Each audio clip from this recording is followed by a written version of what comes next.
नमस्कार दोस्तों। आप सभी विद्यार्थियों का आपके अपने YouTube चैनल एड्यूफैक्ट के प्लेटफॉर्म पे बहुत बहुत स्वागत है।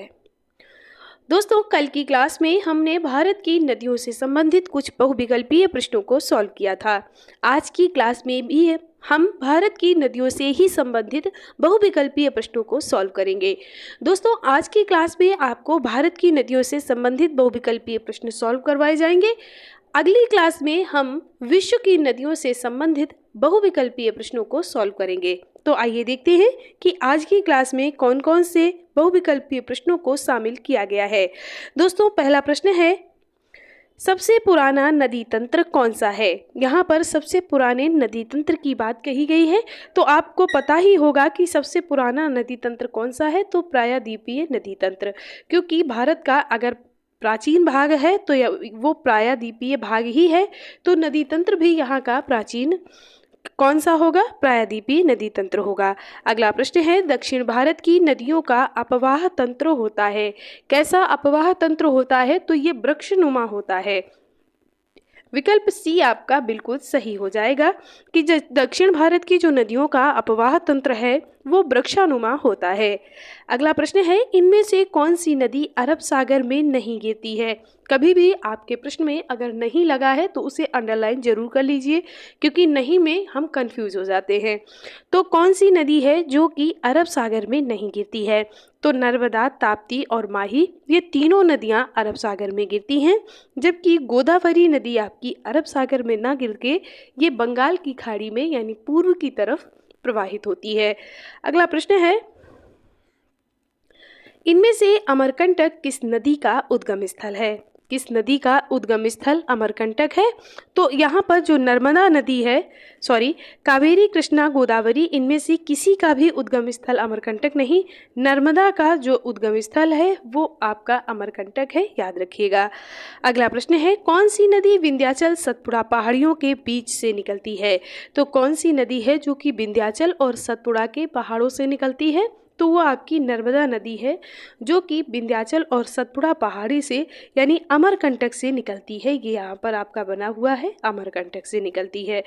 अगला प्रश्न है, मध्य प्रदेश की जीवन रेखा किस नदी को कहा जाता है? तो मध्य प्रदेश की जो जीवन रेखा है वो है नर्मदा नदी। नर्मदा नदी को मध्य प्रदेश की जीवन रेखा कहा जाता है। अगला प्रश्न है, इनमें से कौन सी नर्मदा की सहायक नदी नहीं है? यहाँ पर आपको नदियाँ दी गई हैं और आपसे पूछा गया है कि कौन सी नदी है जो कि नर्मदा की सहायक नदी नहीं है। तो जो लूनी नदी है ये नर्मदा की सहायक नदी नहीं हो सकती, क्योंकि ये राजस्थान की नदी है, यानी ये अरावली क्षेत्र से निकलती है और कच्छ के रण में समाहित हो जाती है। तो ये नर्मदा नदी जो है ये इसकी सहायक नदी नहीं हो सकती। और ये नर्मदा नदी का प्रवाह क्षेत्र दिया गया है और उसमें ये आपको ये सहायक नदियां दी गई हैं। यहाँ से आप देख सकते हैं कि कौन सी नदी दाहिने तट से मिल रही है, कौन सी नदी बाएं तट से मिल रही है। अगला प्रश्न है, ताप्ती नदी का उद्गम क्षेत्र है, यानी ताप्ती नदी कहाँ से निकलती है? तो ये सतपुड़ा की पहाड़ियों से निकलती है। इसके लिए आपको विकल्प सी देखना पड़ेगा। अगला प्रश्न है, माही नदी का उद्गम होता है, कहाँ से होता है? तो माही नदी का जो उद्गम होता है वो विंध्याचल पहाड़ियों से होता है। अगला प्रश्न है, कौन सी नदी कर्क रेखा को 2 बार काटती है? तो कौन सी नदी है जो कि कर्क रेखा को 2 बार काटती है? तो ये आपकी माही नदी है। ये आप देख सकते हैं कि ये आपकी कर्क रेखा जा रही है, ये यहाँ से कर्क रेखा गुजरती है और ये देखिए ये आपकी माही नदी आ रही। तो एक बार इसने यहाँ पर काट दिया और एक बार इसने यहाँ पर काट दिया। तो 2 बार कर्क रेखा को कौन सी नदी काटती है? तो ये आपकी माही नदी काटती है। अगला प्रश्न है, प्रायद्वीपीय भारत की सबसे लंबी नदी कौन सी है? प्रायद्वीपीय भारत की सबसे लंबी नदी गोदावरी है, याद रखिएगा। अगला प्रश्न है, गोदावरी नदी का उद्गम स्थल कहाँ पर है?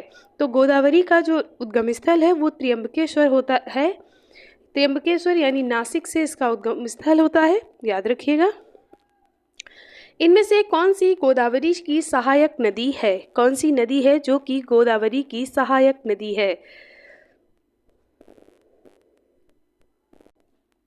गोदावरी की सहायक नदियों में पेनगंगा, इंद्रावती, प्राणहिता, वेनगंगा ये सभी नदियां आती हैं। तो इस हिसाब से आपका विकल्प डी बिल्कुल सही आंसर हो जाएगा कि उपरोक्त सभी। अगला प्रश्न है, प्रायद्वीपीय भारत की दूसरी सबसे बड़ी नदी कौन सी है? तो प्रायद्वीपीय भारत की दूसरी सबसे बड़ी नदी कृष्णा है।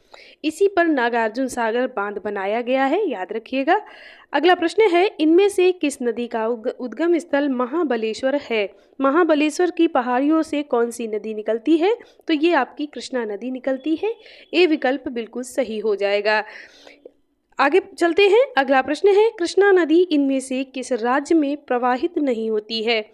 कृष्णा नदी किस राज्य में प्रवाहित नहीं होती है? तो इसके लिए आपका विकल्प भी सही हो जाएगा। तमिलनाडु में कृष्णा नदी प्रवाहित नहीं होती है। यहाँ आप देख सकते हैं कि यह महाराष्ट्र से निकलती हुई इसके बाद में कर्नाटका में जाती है। कर्नाटका के बाद तेलंगाना, आंध्र प्रदेश होते हुए ये बंगाल की खाड़ी में अपना जल गिरा देती है।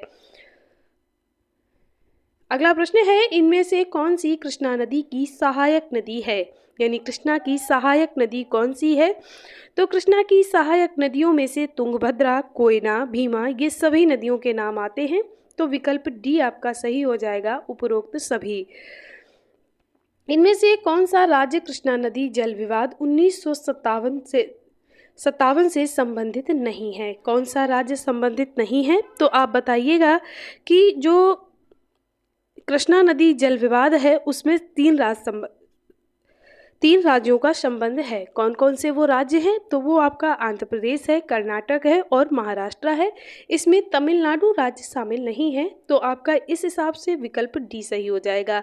अगला प्रश्न है, किस नदी का उद्गम सिहावा पहाड़ी से होता है?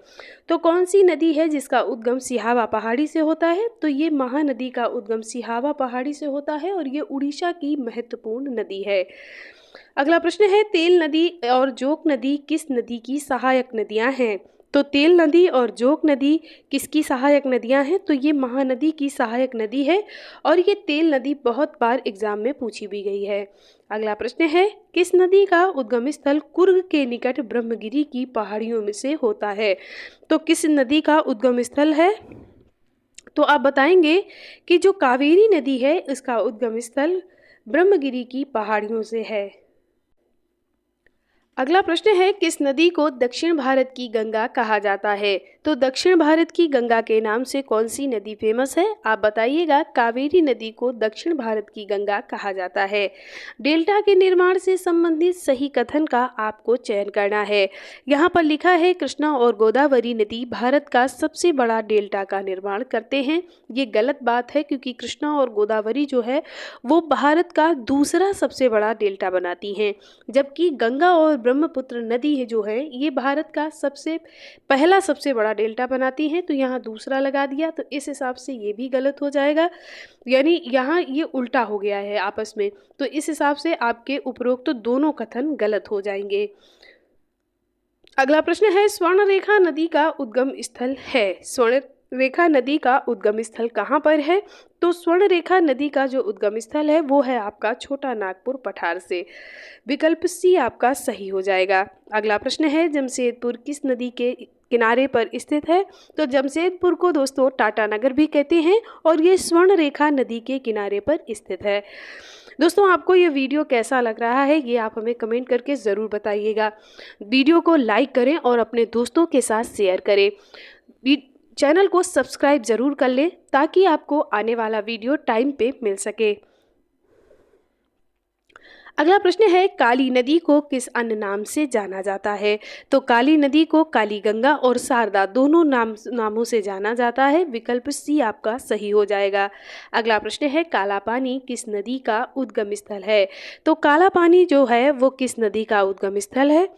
तो ये काली नदी का उद्गम स्थल है काला पानी। काला पानी एक जगह है, वहाँ से काली नदी निकलती है। अगला प्रश्न है, काली नदी किस नदी की सहायक नदी है? तो जो काली नदी है वो घाघरा की सहायक नदी है, याद रखिएगा। और इतिहास में आपने घाघरा का युद्ध भी पढ़ा होगा। अगर आप में से किसी को याद है तो आप हमें कमेंट करके ज़रूर बताइएगा कि घाघरा का युद्ध कब हुआ था। अगला प्रश्न है, भारत और नेपाल के बीच में कौन सी नदी अंतर्राष्ट्रीय सीमा बनाती है? तो ये आपकी जो काली नदी है ये भारत और नेपाल के बीच में अंतर्राष्ट्रीय सीमा बनाती है, याद रखिएगा।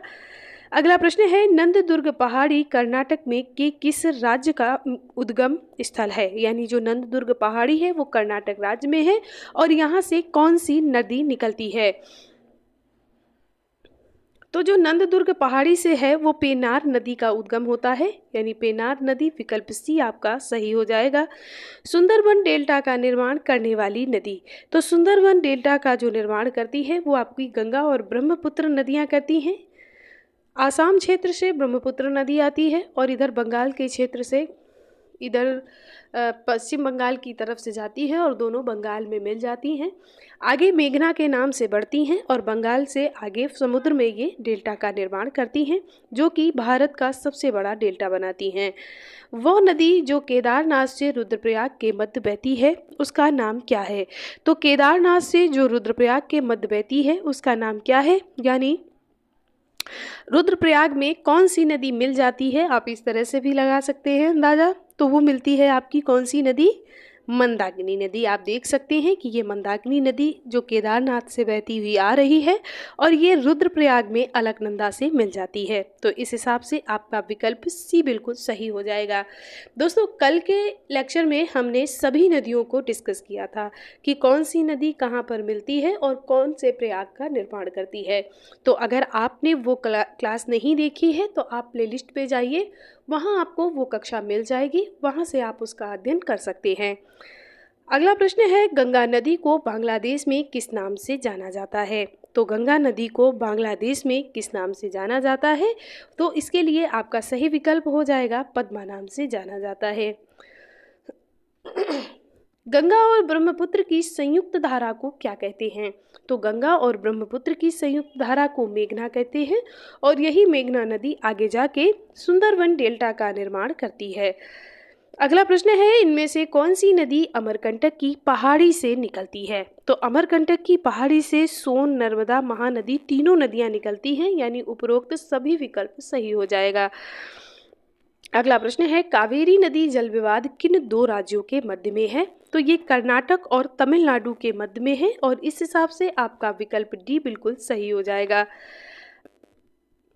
अगला प्रश्न है, नागार्जुन सागर बांध परियोजना किस नदी पर स्थित है? नागार्जुन सागर जो बांध परियोजना है वो आपकी कृष्णा नदी पर स्थित है, याद रखिएगा। विकल्प ए आपका सही आंसर हो जाएगा। अगला प्रश्न है, भारत का सबसे ऊंचा बांध भाखड़ा नागल बांध किस नदी पर स्थित है? तो भारत का सबसे जो ऊंचा बांध है वो आपका किस नदी पर है? तो आपका विकल्प सी यानी सतलज नदी बिल्कुल सही विकल्प हो जाएगा। अगला प्रश्न है, श्रीनगर किस नदी के किनारे स्थित है? तो श्रीनगर किस नदी के किनारे है? झेलम नदी के किनारे है और विकल्प ए आपका सही है। सिंधु नदी की सबसे बड़ी सहायक नदी कौन सी है? तो सिंधु की जो सबसे बड़ी सहायक नदी है वो है आपकी चेनाब। चेनाब नदी जो है वो सिंधु नदी की सबसे बड़ी सहायक नदी है, याद रखिएगा। ये देखिए, ये यहाँ से आपका उद्गम भी बताया गया है सिंधु का, और ये कहाँ से कहाँ जाती है। ये देखिए, ये सिंधु नदी है, इसके बाद में ये झेलम नदी है, ये चेनाब नदी है, ये व्यास नदी है और ये आपकी सतलज नदी है।